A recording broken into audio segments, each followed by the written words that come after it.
There are few that can boast the capacity that we have in terms of delivering projects at the speed at which we do. So this gives us not only the ability to deliver fast in the domestic market, but also deliver internationally. So a lot of our projects go all over the Middle East, which is an obvious market for Dubai, but also African markets. India is becoming a big luxury player in the last years, and then also the world. They're taking note of having and coming seeing the likes of Dubai Mall and Mall of the Emirates and some of the new developments in Abu Dhabi. They're seeing that the quality is really of the highest standard and they want it in their market. So yeah, that's what we're doing well.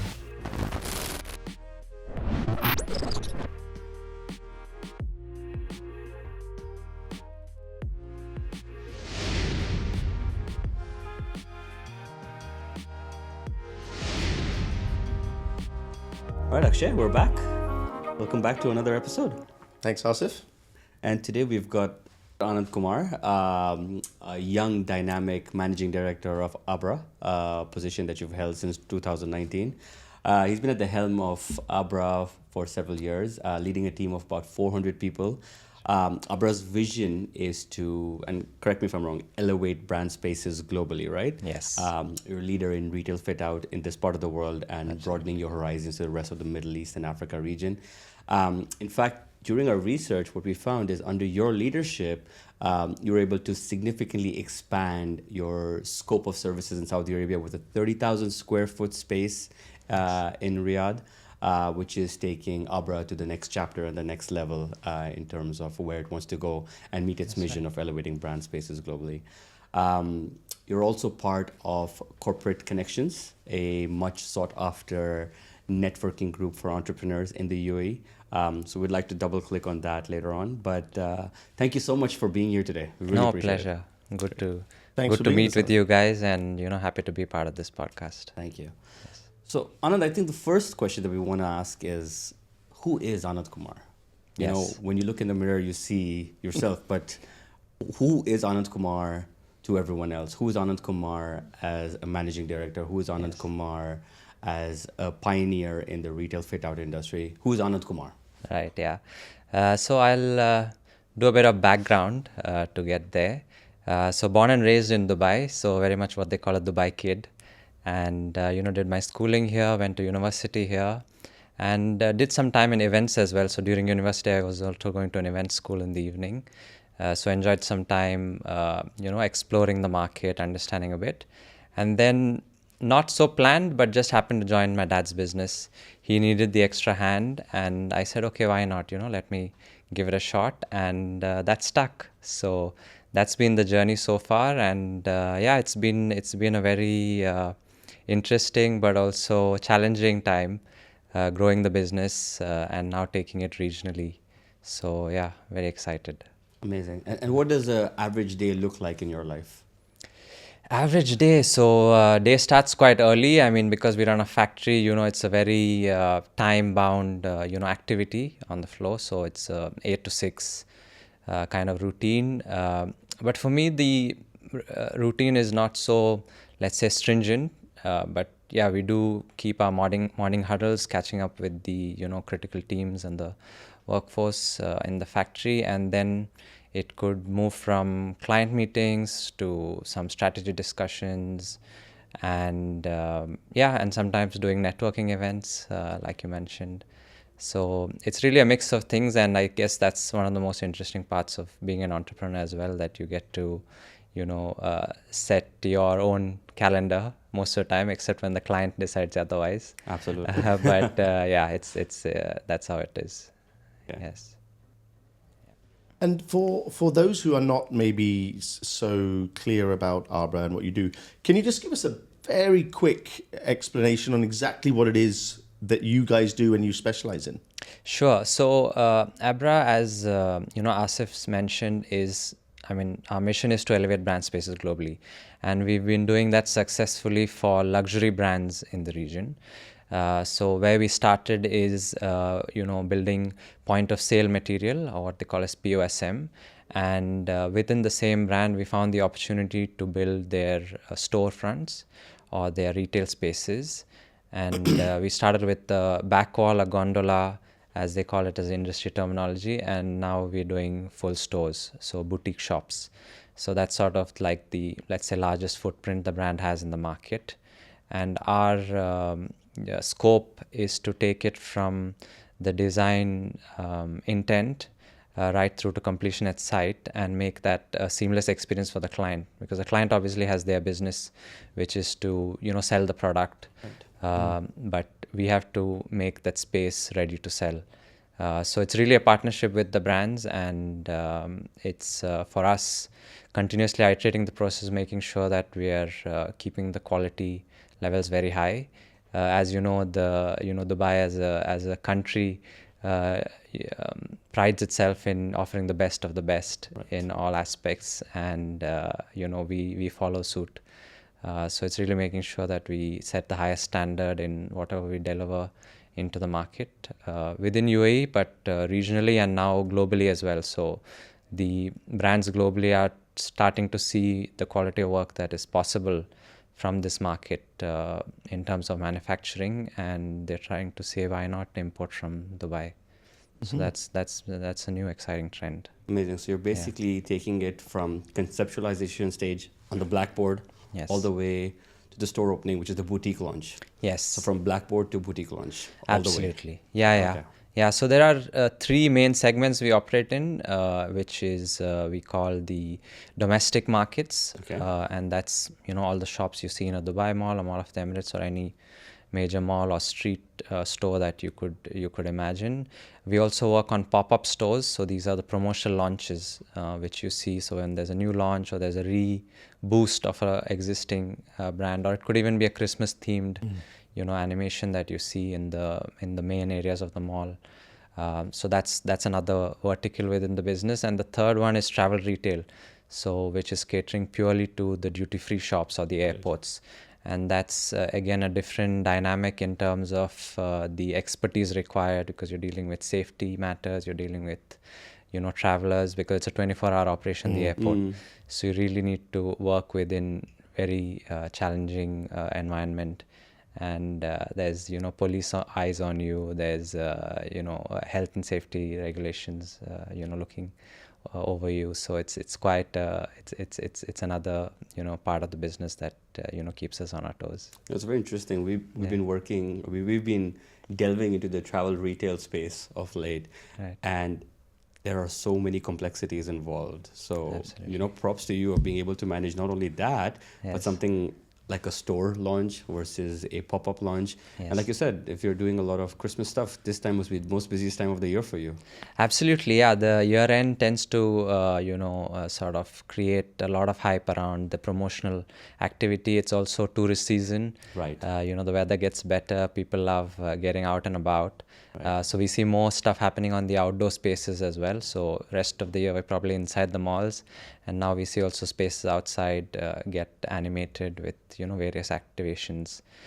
So yeah, it is a good time of the year. It's a good time to rake in the final orders to end the year well. Nice. So yeah, we do enjoy this time of the year. I think Asif, has Anand found the holy grail of businesses that is not going to be affected by AI? I think so. I really think so. Is that, I don't want to delve too far down that rabbit hole, but almost everyone we speak to, the topic on everyone's lips today is, AI. How is that going to affect us? How do we ready ourselves? Is it something in your business specifically that you guys are concerned about? You're leveraging more? It's benefiting you? How is AI impacting your particular industry? So I'd say the impact we're seeing in AI is mostly at the let's say when the employees use it to sort of let's say draft their emails. So we've seen some we've seen a drastic improvement in our email content within the organization. I think, what, especially in this part of the world, we all have.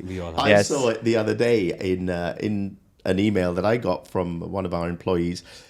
Typically his emails are passable. Yes. You can understand them. Yes. Suddenly, I wasn't sure if I was reading a Shakespearean play.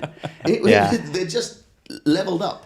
Yeah, absolutely. Yeah, so I think there's a fine line. I mean, we're seeing some good use of that. I think some of it requires some training and development to make sure, they make the best use Right. of it. So I think, but experimenting with it is a good start. You get comfortable, you get an idea of how to do it, and then I think just channeling that energy in the right way is good internally. But in terms of the business function itself, in terms of how it goes, how it is for the client, we are seeing it more as like when we do promotions that the client is more interested in creating some wow factor for the customer. So we might have some activations where there's an AI activated prop that sort of speaks to you about the product, some touch points that integrate the new technology. But by and far, because we are let's say labor oriented business, it's manufacturing, it's going to be a while before it integrates into that layer of manufacturing, because AI today is focused on the bigger industries. So where the impact could be higher. So let's say medical, for example. So we're seeing it a few years down the line, but we're keeping our eyes open. And when we see there's application, we like to experiment and get the guys involved, and also understand from the client how they're experimenting with AI. So it's always a partnership in that sense. Yeah, I suppose for you guys, it's that whole integration of the AI brain Yes. with the robotics machine. Yes, To be honest, once you get there, then you've got robots that can do anything. absolutely. And I think then the only thing left for us will be just to record human being podcasts. Yes. All right. So Anand, you've been now with Abra for many years, and you've made obviously certain key decisions which have shaped the company. Any key moments in your career that you feel have shaped your trajectory and potentially, changed the trajectory of the company? Would love to hear more about those little, steps along your journey. Sure, yeah. So to just put it into context, so I've started in the business right out of university. So it's been a good decade and a few years more to it. In terms of when I started as an intern in the business, I was looking at few of the administrative tasks, trying to get a feel of what the business is like. But that was about it, because it was between university and school. And coming back to the business as a full-time employee, it was really to find my feet in what I want to do there, because there wasn't that Anand, you come in and do a certain role. But it so happened that I started by servicing some of the new accounts that were coming into the business. And a few projects down the line, we got some great feedback. And then I said, okay, this is maybe something that I'd like to pursue, bring on new clients and things like that. And, fast forward a few years down the line, I realized that the business would do well to stay razor focused on one area of the market. And that's when we went after the luxury segment. And this has been, so that was probably one of the pivotal moments, because from there it's been building that expertise in-house. And some of the other key, let's say, achievements during the last decade have been, we moved into our own facility. So we really bought in together all the expertise under one roof. So making it a one-stop shop. And most recently it was moving into Saudi with our own facility as well. So I'd say these are the 3-4 things that really shaped the way that we do business in this region. Can I touch on, you mentioned you joined the business straight out of university. Yes. That sort of move, obviously, you moved into a sort of family business environment. Yes. You're entering a space where you've obviously come from, you've got the educational background. So, in theory, you've got, senior members of the family that are involved and have taken it to a certain way. They've got a certain mindset on how they run things. Yes. That interplay of the new energy coming in and certain ways which have worked so far, that's a real family business kind of, head-butting scenario, right? Yes. We see that all the time. Yes. And everyone understands or everyone talks about, the benefits and the privileges of being in a family business. Yes. But there are a lot of other challenges and things that make it difficult. What did you feel were some of the biggest challenges of coming into a family business that you kind of navigated through, and also where you would have had to put your own stamp, right? Yes. Now you're very seasoned, you've been there a while, you've obviously Sure. brought your own expertise, your own ways of doing things. But in the beginning, that must have been tough. So Yeah. any stories around there and how you navigated them? We'd love to hear those. Yeah, so when you asked that, I'm just trying to think what was the easiest part. Was probably that I didn't have to do an interview process. But beyond that, I mean, Well, I'm going to pause you. You Yes. know what? Because we've spoken to a number of family business people before. Sure. We've got friends. You don't do an interview, but one of my friends who's in a family business, he said, but you know what? In the first few years, you're almost being interviewed every day, Right. because all this you're having to prove yourself, Yeah. right? Yeah. All the staff, guys that are maybe senior to you, that have been there Absolutely. longer, they are judging and interviewing you all the time. all the time. And yeah. dinners are actually board meetings every day. Oh, yeah, Yeah. that's true. Yeah. So coming into the business, I mean, you absolutely hit the nail on the head when you say that, I was being interviewed in some ways on a daily basis.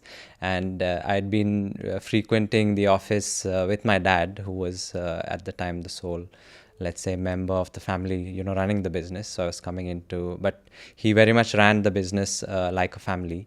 And so even though they were not direct family, they were family in the business. So when I did start in the business, it was to find my feet, trying to sort of understand, how these people work. And then eventually when it came to, making certain changes and driving the business certain direction, we did have our standoffs with the currently seasoned players, and some of them we had to part ways with. So that was probably like the first big challenge that was, and at the time we were like, okay, can we do it without them? Because they'd obviously built the business for the past decade before I was formally inducted into the business. And but we did. I mean, we did grow from there, and it took some time to prove the decisions right. But then I mean, the way I'd like to think of it is also that, and even with my dad, like the transition was not so, let's say, smooth, just because it wasn't meant, it wasn't a planned, let's say, handover. It was sort of happening organically. The business was taking a certain kind of shape, and then we did have our disagreements, and we did have to take it home and have the uncomfortable dinner, uncomfortable board meeting. But then I think it's panned out well over time. He's sort of been very kind to let me take the lead, and make sure that all the good that he's also put into the business in terms of maintaining a certain quality, building a brand name, that we're able to maintain that, and just keep improving the experience both for the client as well as for the internal employees. So I would say that it was certainly challenging times. It would have taken me a good part of the first 7-8 years to actually get used to the stress of dealing with not just the family and the expectations of the people at work, but also just balancing that with the expectations of all the external parties that you get to deal with. So it was a whole new world, and I mean, looking back, it's been good experience. So today, does Dad thank you that it's your turn, Anand? Will you take the headache? I'm on the golf course, or I'm going to relax a bit, or no, he's still very much involved? No, he's less involved. In fact, he did struggle a bit with what to do with his time, because he was so involved in the business. And now that I'd taken over some of or most of the headache of running the business, he's sort of thinking a bit. But it's given him some more time to travel and spend time with Mom, because we didn't see him as much growing up. So yeah, I think he's partially enjoying it, and he's also partially missing it. So it's a combination of those. The UAE is kind of built on family businesses, especially in the private Absolutely. sector, right? Yeah, yeah. And you always see, like Instagram, the highlight reel, right? And you're like, all right, you got it easy, family Yeah, yeah, business, yeah. you didn't really have an interview, you didn't maybe have to prove yourself. But like Akshay was saying, uh, we see so many second and third generation entrepreneurs, right, part of the family business that are struggling as hard or not harder or even harder sometimes Yes. in carving out their own personal brand, their Yes. own niche, right? And like what you were saying right now, changing of the old guard, uncomfortable decisions, Yes. tricky dinner-based board meetings, right? All of these are part and parcel of that. I mean, when you're not part of a family business, you might not have that, but there's always pros and cons to each thing. So it's really, great to hear how you've kind of navigated through those and, built out a personal brand for yourself. Right. Kudos to that. Thank you. And that's right. There's very different skill sets, right? There is one skill set that conceives, launches, and grows a business from 0 to 10. Yes. Then there's a different skill set to go from 10 to 100. Absolutely. Yes. Right, that individual, which in this case, I think, you'd slot Yes. into that. You maybe weren't, or you haven't been tested on okay, I'm conceiving something and I'm going to make something from thin air and grow it. Yeah. But the guy that did that, in your case, Dad, maybe wouldn't have been the right guy to scale it into Saudi and start focusing on other things. So they're totally different skill sets as entrepreneurs in the life cycle of a business. Yeah. And I think the UAE is a great example of a lot of the first generation entrepreneurs have now kind of started taking more of a back seat, and their children have started stepping up. And now their children, like yourselves, they're kind of maturing into the role now, right? They've put in 10, 15, 20 years. Now they're really at the helm. The exciting and interesting phase, I think, will be the third gen. Yeah. Yeah. Number one, will they want to get involved? Yes. Number two, if they get involved, what do they bring? Where do they take it? Yeah. Not every business is ready for an IPO, Yeah. right? Yeah. And if you do an IPO, then you have to deal with, the company being diluted. What percentage stake do you have? Does the third generation want to get involved at operational level and so on? Yeah. So many more cumbersome details to work with. I think the third gen is the hardest one. Sort of research and data suggests very much that the third gen is the most difficult succession piece for a business.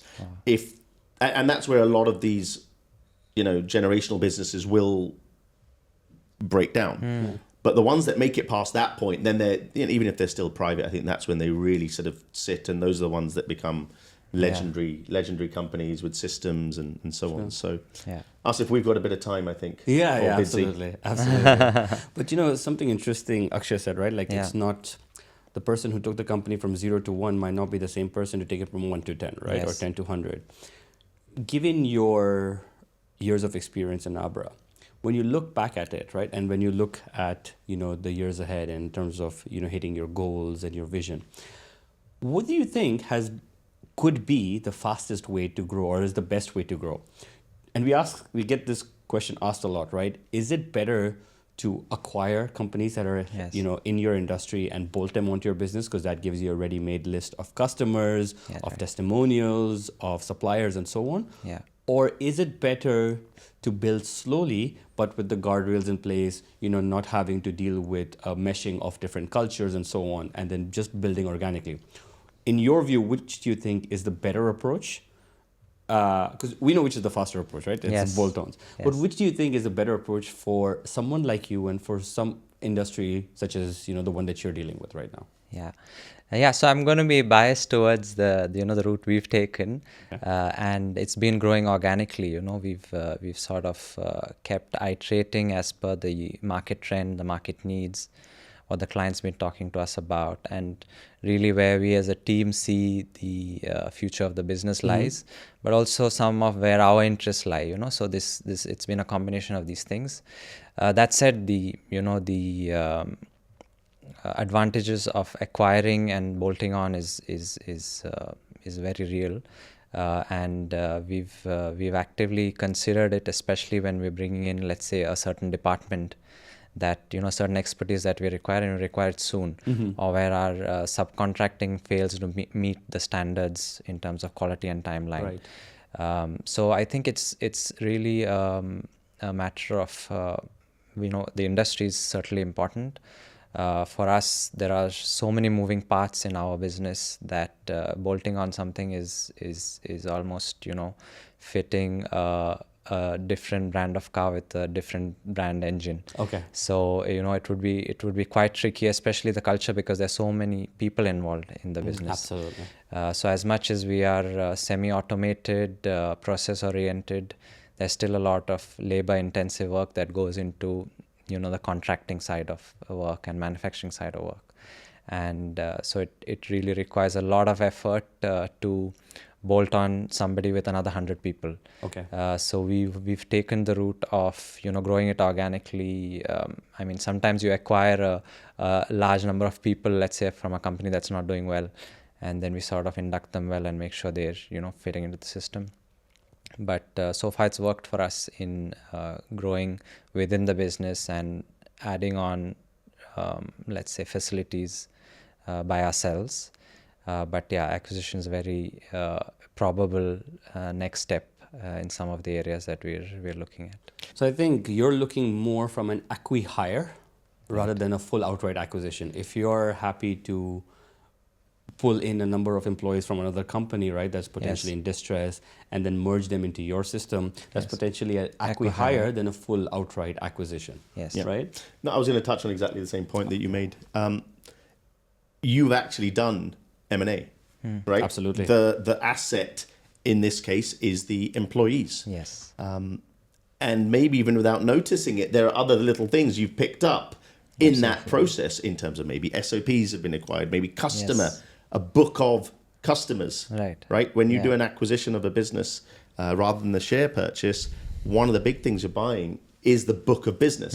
And when you're acquiring all those employees, actually inadvertently, even if you didn't realize, you bought that as well. Yes, that's true. So you're a seasoned M&A M&A man. Thank you.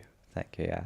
Anand, one question I've got for you, Sure. and I grapple with this all the time, right? There are a bunch of wonderful business kind of help and guide books out there, right? Yeah. I am of the view that as good as they are written for a Western audience. Right. Western employees, Western mindset, Western culture in the company. And I've read umpteen versions of these books. In the Middle East here, we've got it's obviously Arab employee base, South Asian employee base, a very diverse, but again, largely Eastern customer base. Are there any lessons that you've learned along your journey on either internal company culture, how to manage that, how to manage and motivate, say, employees, the best way to sort of scale a business, anything around those where you can share insight for this part of the world and this region with our demographic? That would be something I think a lot of our listeners would really benefit from. Right. Yeah. It's a very interesting question about how things work locally as opposed to, you might say, in the more mature world. And I mean, we are now maturing as a market as well. But I think over time, what I've realized is that a lot of thing that works is relationships. I mean, you build relationship with the clients, with the external stakeholders, and that plays a big part in how easy it is to get ahead with decisions and things like that. And now touching a bit about the internal part and the employee culture, and it's also a hot topic these days, and something that I know a lot of business are grappling with, is in terms of what retains good talent in this market specifically, but also somewhat regional context. Is that people are obviously looking for the pay part. It's sort of hygiene. It's important given the market conditions in terms of cost of living and so forth. But beyond that, what really makes an employee stick? What how do you make sure that employees are motivated to stay and deliver their best? So some of the things that, I'll probably touch upon the top three. One would be the growth potential that they have in the business. So if they see there's a growth potential within their role, or have multi-role within the business, that's probably a big motivator. And another one is also learning and development opportunities. People are, let's say, the generation is a lot more woke. So you want to make sure that you're feeding that need to stay on top of. Give them meaning and purpose. Yes, absolutely. And 6 coffee breaks. And work from home remotely. Yeah. Yes, all of those. But also the last but not the least is also about the right team environment. So people like to come and work in an environment where they feel welcome, where they feel comfortable, where they're not sort of second guessing intentions. So yeah, very much work culture, but also specific to the team. So at a company level, you might say a lot of things about work culture, but within the team, if you're not enjoying your work on a daily basis. So I think these are top 2-3 things that we've seen employees really look forward to. It's come through a lot of trial and error, but also doing some employee surveys and engaging with the top talent within the company. Yeah. And maybe not so, I wouldn't say prevalent, but maybe not something you can deliver at your business by the nature of what you do. Remote work, right? I know someone who recently got a very, very high paying job, and she is fully remote. Right. And her whole team is fully remote. Wow. The boss is in Europe, another member is in the US, someone's in Bali, and they're scaling and they're generating, money, but it's 100% remote. Yeah. Do you have requests, maybe more from the office staff rather than, shop floor and the guys that are doing the kind of building? Are you seeing more and more requests for remote work? And is that something you guys entertain? Or do you feel, no, there's still more value in people being in the office? So I've worked from office all my life up until COVID, where we had some work from, home. And we've had a few, new members in the team that have had previous work from home experience, and they are also proponents of it. But by and large, we've seen that our business has a high touch point business. The clients like to come see the progress of the work, so it makes it quite challenging for the work from home to be real. And funnily enough, when we did have some parts of the year in the previous years where work from home was actually required, right after, people were really keen to get back to work, just because they were not prepared to work from home. I mean, not everybody has a home office luxury. They have families at home in some cases, and that makes it very difficult for them to switch between. And I think it also creates a very nice start of your work, end of your work, and transition. Otherwise, you sort of in the same place for work and life, and there's no clear boundary. So these are some things that have shown up, and it's maybe contrary to popular belief. But yeah, people actually were saying, when can we get back to work? 'Cause they were very keen to get back to their desks. That's interesting. But we've also had cases where, new mothers, some people who've had some challenges back home and things like that, where we've looked at it on a case-to-case basis. And if they're able to manage the work, it's, we're open to the idea. But by and large, I'd say we're still very much traditional approach in that sense that, we have people working from work. Yeah. One thing that most people don't know. So there's work from home, WFH. My partner Asif here likes to practice WFA, work from anywhere. Right. So Asif loves to find different coffee shops, interesting locations, places to work from. Yes. I think we'll have to do a little video of you recommending your top five unique places in Dubai to work from. I can tell you where the best time, 10 a.m. where is the best coffee shop to work from? Just quiet, big table, Right. no music playing on. Nice.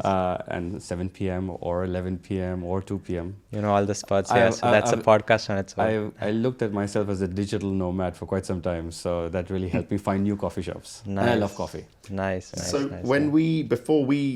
when we were just starting out, Yeah. before we had our offices, and we found, here's a little plug for them for free, the Marriott Marquis, Yeah, JW Marriott okay. Market. Business Bay. Interesting. That was our office for the first 3-4 months. Yeah, it's amazing. No one Oh, comes there. wow. The lobby especially. Yeah. There's a nice little lounge area, Yes. which not many people are aware of. Okay. So if you want to work or take your meetings from there, Yeah. it's great. Yeah. Plug for JW Marriott Marquee. Yeah, no, that's a good one for the coffee economy in Dubai. There's a new coffee shop opening up every other day, and most of them are Instagrammable too now. So, Yeah. people love having a nice background and a nice vibe to work from. So, yeah, it's common. But I think culturally, you talked about the sort of the woke. Certainly, I am a little older, but we have to embrace the new ways that the next generation want to work and how they're Yes. going to work. Yes. And I think it's vital as business leaders for us to be on top of that, whether we like it or not. And I think this whole being able to have the flexibility to work from home or work from anywhere, coffee shops, different countries. I think the key, and you mentioned this, is look, we're in it's a delivery based system, Yes, right? yes. This generation is not about bums on seats and just putting in FaceTime for no reason. And I think rightly so. If they're delivering the quality within the time frame that is required of them, I personally am a proponent of it. I think it's a great thing. And I think we're going to see more and more of it. Yeah. And I think on that note, right, talking about generations, right, great segue right now. Citibank, I think the head of Citibank or one of the leaders came out and said, we're right now living in the silver tsunami age, where we're seeing in the next 10 years up to $30 trillion worth of assets transfer from one generation to the other, right? And we're seeing that in the UAE, we're seeing that abroad, where the first generation is passing on the baton to the second generation, right? Passing on the reins to the second generation to take the companies forward. In your line of work or in Abra, right, are you seeing that slow but steady progress of responsibilities being handed to you, right, as the years go by, where you're kind of taking a bigger and bigger role in the company, along with all the responsibilities that you have as an MD? Yes. And has Abra, as a family business, looked at succession planning? Right. Yeah.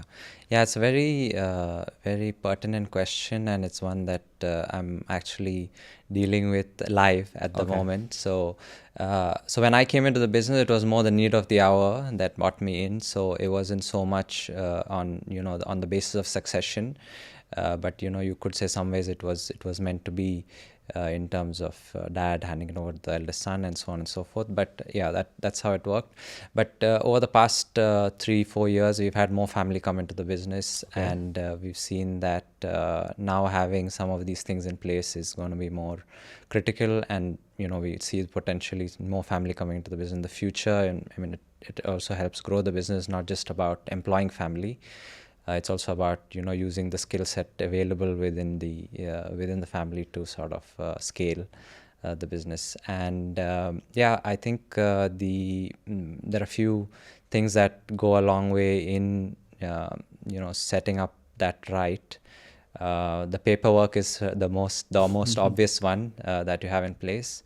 But it's also aligning on the vision. I think everybody involved between the generation that started the business, helped scale the business, and the generation coming in, should have some, we have to agree on some things that are common goal for the business, as well as financially, aligned on how we take this forward. And then I think also most important and sometimes challenging within the family environment is clear communication. So to be able to share, communicate this vision, align on it, and then put it together on paper. So I'd say these are probably 3 basics that I think are critical, and it's something that we're looking to get in place over the course of the next months.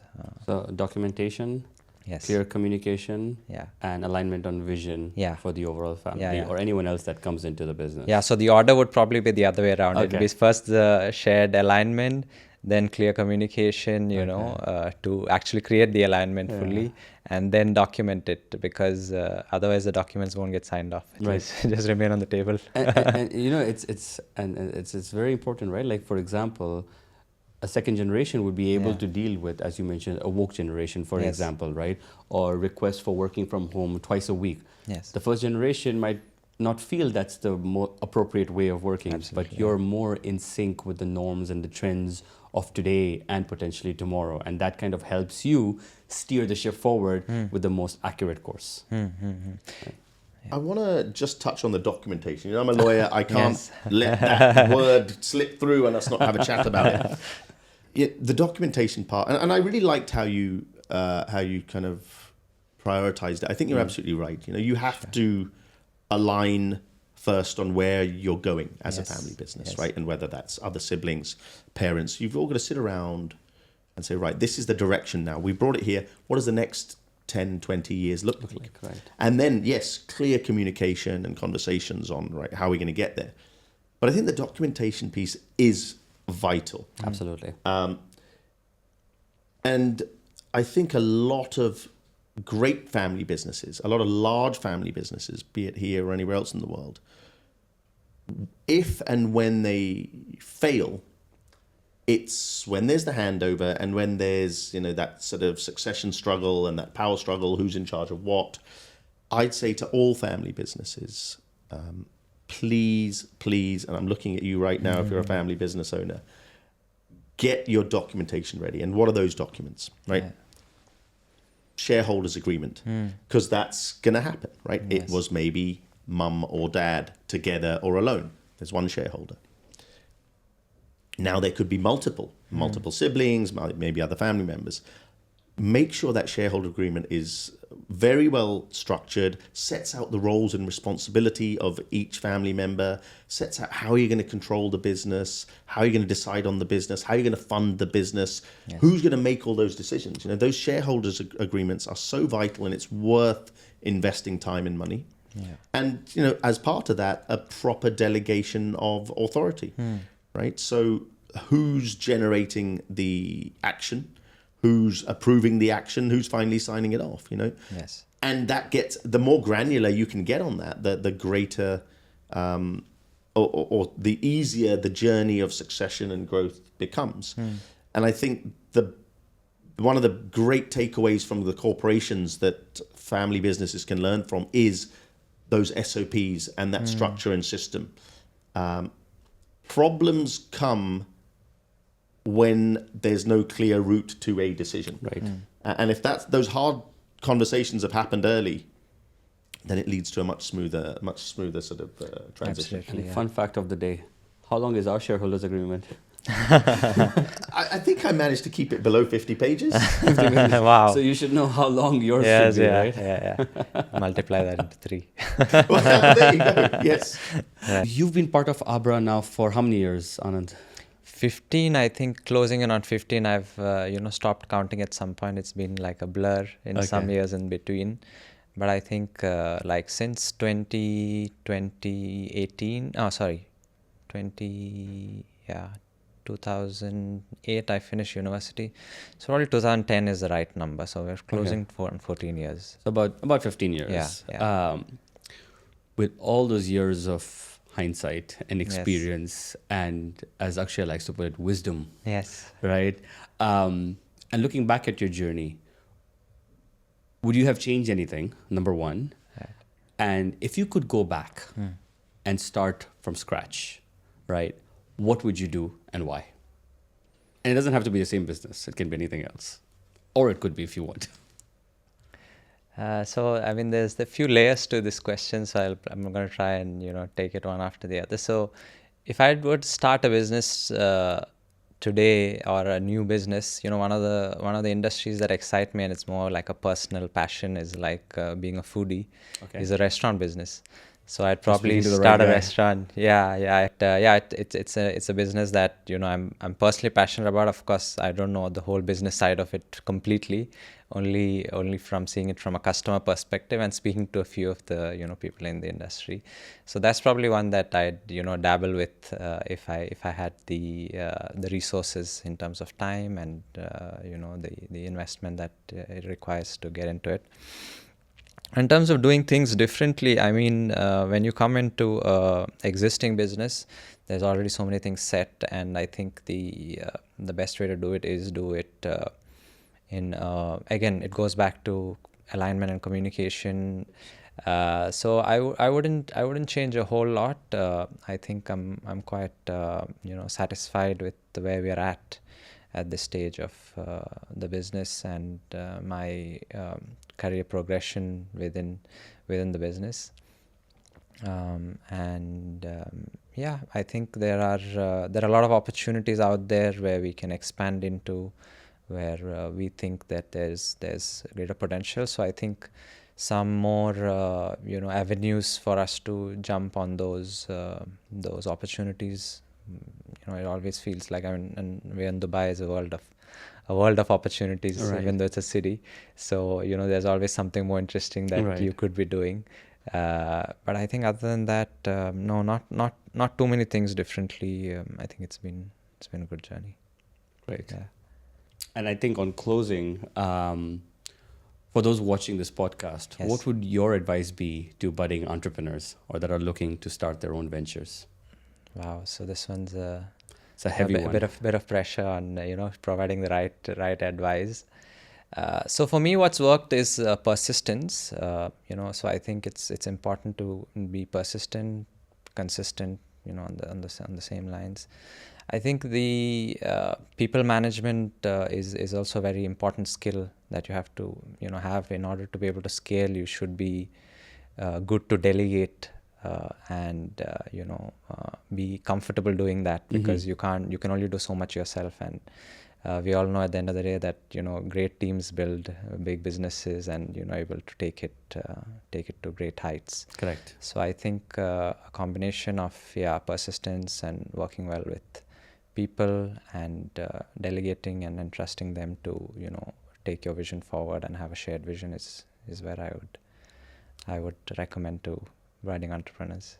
So Anand, it's been a very interesting conversation. Thank you. Last question I have for you is, what would you say sets Abra apart from the rest of the market and the rest of the competition? Yes. And things about your business that you're really proud of? Yeah. So I think the first and foremost would have to be the highest amount of attention to detail. And that's, driving the quality promise that we have with the client. And just working with the best of the brands in the world, the tier 1 luxury brands, it's given us a lot of learning and insight over the years, and to be able to take that forward and maintain that consistency is probably what we challenge ourselves to do every day. And each time we have a new brand, it's a new learning, and applying some of what we've learned, some of the experience, and just getting that right the first time, because for us it's one time. Every store is a new challenge, and we get one shot at it. Right. It's not that we produce multiples of the same. So it's really that bespoke nature of work that's where we thrive, and that's where we've made the brand name. And the vision going forward is to really take that to other segments. So we've worked a lot in the beauty fashion segments, to expand that into jewelry, watches, and potentially also some of the adjacent segments, non-retail, that we're thinking about. And I think this would be, and I mean that's one part of the brand promise, or what we try to achieve, and the other is just the scale at which we do it. So there are few that can boast the capacity that we have in terms of delivering projects at the speed at which we do, and being able to do multiples of those through the year. So this gives us not only the ability to deliver fast in the domestic market, but also deliver internationally. So a lot of our projects go all over the Middle East, which is an obvious market for Dubai, but also African markets. India is becoming a big luxury player in the last years, the last couple of years. There's that growing appetite for local luxury consumption, which is also being partly, let's say, complemented from our Dubai facilities. And then also the world, they're taking note of having and coming seeing the likes of Dubai Mall and Mall of the Emirates and some of the new developments in Abu Dhabi. They're seeing that the quality is really of the highest standard and they want it in their market. So yeah, that's what we're doing well. Well, Anand, thank you so much for your time today.